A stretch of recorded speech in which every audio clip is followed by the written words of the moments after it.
नमस्कार दोस्तों, आपके अपने परिवार आईडी एग्जाम में स्वागत है। आज की क्लास में हम हिंदी के डीएलएड सेकंड सेमेस्टर के बच्चों के लिए हिंदी के प्रीवियस ईयर क्वेश्चनों पर डिस्कस करने वाले हैं।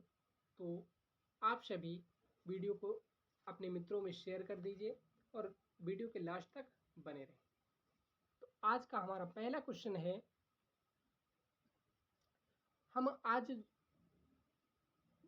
जिन क्वेश्चनों पर डिस्कशन करने वाले हैं वो 2016 के प्रीवियस ईयर के क्वेश्चन रहेंगे।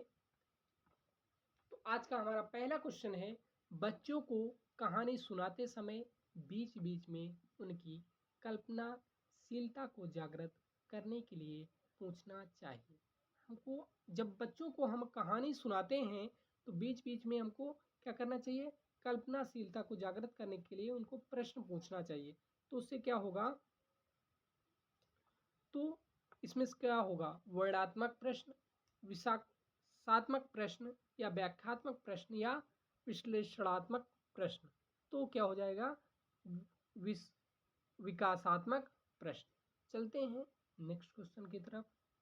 हमारा अगला क्वेश्चन है, जो बहुत अधिक बोलता हो वाक्यांश के लिए एक शब्द हमसे पूछा गया। जो बहुत अधिक बोलता है उसे वाचाल कहा जाता है। क्या कहा जाता है भाई, जो बहुत अधिक बोलता है उसे वाचाल कहा जाता है। ऑप्शन नंबर सी सही हो जाएगा। जो बोलता है, अगर आपसे पूछ लिया जाए जो बोलता है उसको क्या बोलेंगे भाई, तो उसको वक्ता बोलते हैं। जो बोलता है उसको वक्ता कहते हैं। जो नेतृत्व करता है तो वो नेता कहलाता है। वह जो नेतृत्व करता है वो नेता कहलाता है। और वह जो अच्छा बोलता है तो उसको क्या बोलते हैं, सुवक्ता बोलते हैं। जो बहुत अच्छा बोलता है, मतलब जो अच्छा बोलता है उसे सुवक्ता कहते हैं। और जो बहुत अधिक बोलता है उसे वाचाल कहते हैं। चलते हैं नेक्स्ट क्वेश्चन की तरफ। हमारा अगला क्वेश्चन है, जागृत शब्द का विलोम है। जागृत शब्द का विलोम क्या होगा, तो सुषुप्त होगा। जागृत शब्द का विलोम क्या होगा, सुषुप्त होगा। क्या होगा भाई, सुषुप्त होगा। ऑप्शन आपके पास दिए थे, विषुप्त, सुषुप्त, शयन या चेतना। तो जागृत शब्द का विलोम क्या होगा, सुषुप्त होगा। अगर हम विषुप्त की बात करते हैं तो विषुप्त का विलोम क्या होगा, निष्क्रिय हो जाएगा। क्या हो जाएगा, निष्क्रिय। और हम चेतना की बात करते हैं तो चेतना का हो जाएगा जागरूकता। और शयन की बात करते हैं तो शयन का मतलब तो जानते ही हो, शयन का मतलब सोना या आराम करना होता है। चलते हैं नेक्स्ट क्वेश्चन। सजग शब्द का पर्याय नहीं है। सजग शब्द का पर्याय नहीं है। चौकस, सचेत, पहरेदार या सावधान। तो सजग शब्द का पर्याय नहीं है। कौन सा नहीं है भाई, पहरेदार नहीं है। कौन सा नहीं है, पहरेदार नहीं है। ऑप्शन नंबर सी राइट हो जाएगा। ठीक है, चलते हैं नेक्स्ट क्वेश्चन की तरफ। हमारा अगला क्वेश्चन है, महाकवि शब्द में प्रयुक्त समास है। कर्मधारय समास है, अव्ययी भाव समास है या तत्पुरुष समास है या बहुब्रीहि समास है। तो महाकवि में कौन सा समास है भाई, तो महाकवि में कर्मधारय समास है। ऑप्शन नंबर ए राइट हो जाएगा।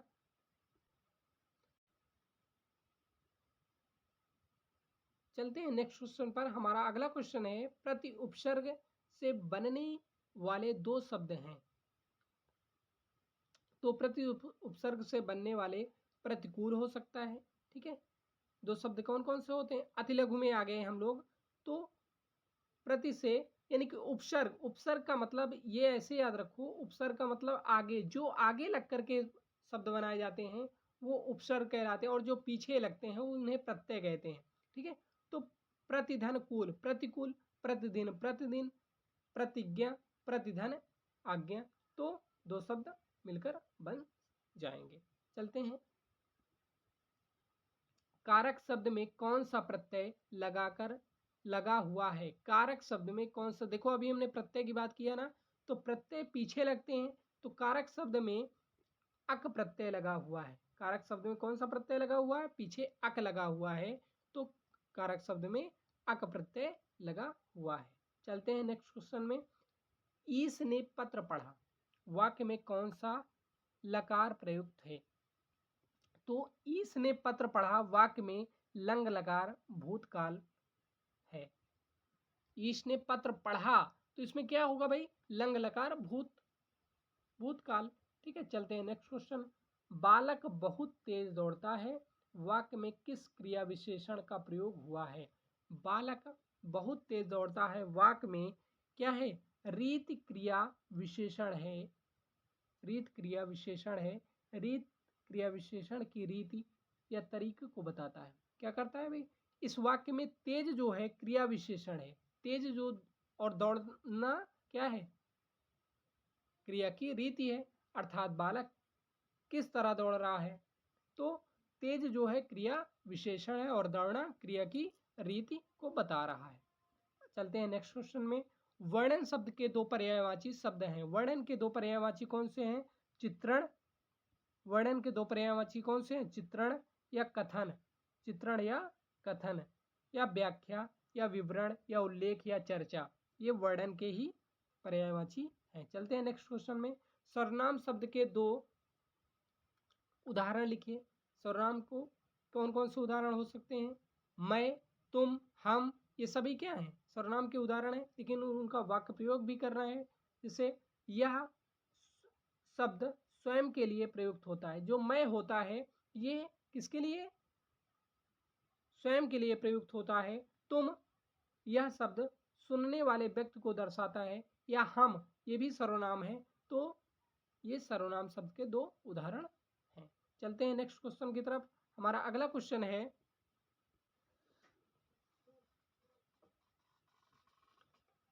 अब बात करते हैं लघु उत्तरीय प्रश्नों की। तो लघु उत्तरीय का पहला क्वेश्चन है हमारा, क्रिया विशेषण किसे कहते हैं? उदाहरण देकर स्पष्ट कीजिए। तो क्रिया विशेषण वे शब्द होते हैं जो क्रिया की विशेषता बताते हैं। जो क्रिया की विशेषता बताते हैं क्रिया विशेषण कहलाते हैं। वे क्रिया के कैसे, कब, कहाँ, कितना, क्यों आदि का बोध कराते हैं। उदाहरण के तौर पर हम अगर बात करते हैं कि वह तेज दौड़ता है, ये रीतिकाल क्रिया विशेषण है। कि वो तेज दौड़ता है, वो क्या है? रीतिकाल क्रिया विशेषण है। वह कल आएगा, आएगा मतलब कालवाचक क्रिया विशेषण है। वह यहाँ बैठा है, स्थान, किसी स्थान के बारे में बात हो रही है तो स्थान क्रिया विशेषण है। वह बहुत पढ़ता है, परिणाम, भाई वो बहुत पढ़ता है यानी कि उसके परिणाम को बताता है, इसलिए परिणामवाचक क्रिया विशेषण हो जाएगा। आगे बात करते हैं। आगे क्वेश्चन है कि गद्य शिक्षण के सामान्य उद्देश्यों का वर्णन कीजिए। तो गद्य शिक्षण के उद्देश्य भाषा ज्ञान का विकास। भाई गद्य शिक्षण के लिए क्या होना चाहिए? भाषा ज्ञान का विकास। और क्या हो सकता है? विचार और भावनाओं को व्यक्त करने की क्षमता का विकास। भाई भाषा ज्ञान का विकास होना चाहिए, विचार और भावनाओं को व्यक्त करने की क्षमता होनी चाहिए, कल्पनाशीलता और रचनात्मकता का विकास होना चाहिए, सामाजिक और नैतिक मूल्यों का विकास होना चाहिए। और क्या होना चाहिए? मनोरंजन और आनंद होना चाहिए। चलिए आगे बात करते हैं अगले क्वेश्चन पर। वाक्य किसे कहते हैं? उदाहरण सहित समझाइए। तो वाक्य शब्दों का ऐसा समूह जो किसी पूर्ण अर्थ को व्यक्त करता है। शब्दों का ऐसा समूह जो किसी पूर्ण अर्थ को व्यक्त करता है। इसमें कम से कम एक कर्ता और एक क्रिया होनी चाहिए। इसमें क्या होना चाहिए? वाक्य में कम से कम एक कर्ता और एक क्रिया होनी चाहिए। साधारण शब्दों में कहा जाए तो वाक्य शब्दों के सार्थक समूह को वाक्य कहते हैं। अगर हम सिंपल भाषा में बात करते हैं तो वाक्य शब्दों के सार्थक समूह को वाक्य कहते हैं। ठीक है, तो बात समझ में आ गई। इसके उदाहरण की बात करते हैं अगर हम, लड़का दौड़ता है, यह वाक्य एक कर्ता इसमें कर्ता कौन है, कौन दौड़ रहा है भाई, लड़का दौड़ रहा है और क्रिया दौड़ रहा है, तो ये हो जाएगा मैंने एक किताब पढ़ी। कौन किताब पढ़ रहा है भाई, मैंने पढ़ी ना, तो मैं क्या हो जाएगा, कर्ता हो जाएगा, और पढ़ी क्या हो जाएगी, क्रिया हो जाएगी, और क्या पढ़ी, एक किताब, तो वो संज्ञा हो जाएगी। चलते हैं नेक्स्ट क्वेश्चन पर। हमारा अगला क्वेश्चन है उपकार, अनुपम, उपेक्षा, खग शब्दों के दो दो पर्यायवाची लिखिए। तो उपकार की अगर हम पर्यायवाची की बात करते हैं तो उपकार मीन्स होता है भलाई, परोपकार, एहसान, परमार्थ या आभार। ठीक है। अनुपम की पर्यायवाची बताइए भाई, अनूठा, अद्भुत, अनोखा, अप्रतिम और अद्वितीय, अतुलनीय।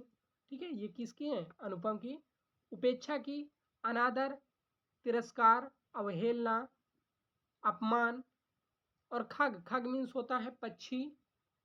ठीक है, पक्षी, नवचर, पखेरु, द्विज, चिड़िया, विहग, ये सभी पर्यायवाची हैं, खग की पर्यायवाची हैं। ठीक है, चलते हैं,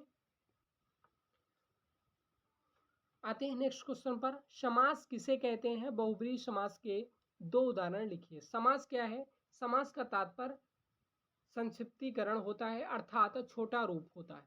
जब दो या दो से अधिक शब्दों से मिलकर जो नया शब्द बनता है उसे समास कहते हैं। रसोई के लिए घर अर्थात रसोई घर, हाथ के लिए कड़ी हथकड़ी, जैसे चौराहा चार राहों का समूह, त्रिकोण तीन कोणों का समूह। ठीक है, अब दो उदाहरण भी देना है बहुब्रीहि के। तो त्रिनेत्र, तीन है नेत्र जिसके अर्थात शिव, तीन है नेत्र जिसके अर्थात शिव। पीतांबर, पीले हैं वस्त्र जिसके अर्थात श्री कृष्ण। तो बहुब्रीहि समास होता क्या है, बहुब्रीहि समास में कोई भी पद प्रधान नहीं होता, इसमें दो पद मिलकर तीसरे पद का निर्माण करते हैं, यानी कि इसमें तीसरा पद प्रधान होता है। बहुब्रीहि समास में क्या होता है, तीसरा पद प्रधान होता है। अगर हम बात करते हैं भाई, हम बात कर लेते हैं द्विगु समास, आपके को उसमें बहुत पूछा जाता है। तो द्विगु समास में क्या होता है, द्विगु समास में अगर संख्या पूछी जाए आपसे, जैसे त्रिकोण, त्रिकोण, त्रिकोण तीन कोणों का समूह, त्रिकोण तीन कोणों का समूह। ठीक है, तो त्रिकोण तीन कोणों का जिसमें संख्या पूछी जाए वो द्विगु समास हो जाता है। तो ऐसे याद रखोगे द्विगु समास। अगर पूछ लिया जाता है कि माता और पिता में कौन सा समास है, कौन से भाई, माता और पिता में, तो माता और पिता में कौन सा समास है, तो माता और पिता में बताओ भाई कौन सा समास है, कमेंट करके बताओ तुरंत। तो माता और पिता में द्वंद्व समास है। चलते हैं नेक्स्ट क्वेश्चन की तरफ।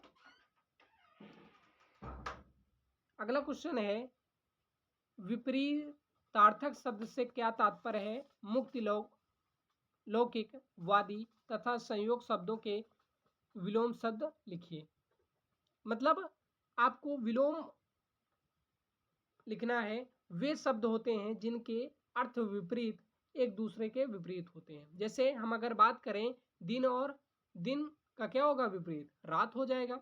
ठीक इसी प्रकार हमसे किसका किसका पूछा है विपरीत, मुक्ति का, लौकिक का, वादी का और संयोग का। तो मुक्ति का हो जाएगा बंधन, ठीक है, लौकिक का अलौकिक, और वादी का प्रतिवादी, संयोग का वियोग हो जाएगा। चलते हैं नेक्स्ट क्वेश्चन की तरफ। अगला क्वेश्चन है हमारा, भाषा शिक्षण में मौन वाचन का क्या महत्व है, संक्षेप में लिखिए। तो भाषा शिक्षण में मौन का महत्व को क्या क्या है, पढ़ने की गति और धारा प्रवाह में वृद्धि, पढ़ने की गति और धारा प्रवाह में वृद्धि, यानी कि मौन वाचन से छात्रों को शब्दों को पहचानने और उनका अर्थ समझने में तेजी से मदद मिलती है। अवधारणा में सुधार, यानी कि मौन वाचन छात्रों को पाठ पर ध्यान केंद्रित करने और मुख्य विचारों को समझने में मदद करता है।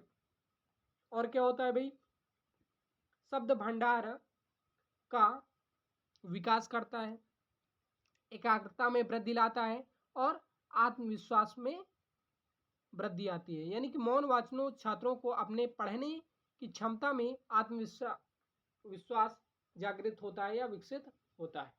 ठीक है, चलते हैं नेक्स्ट।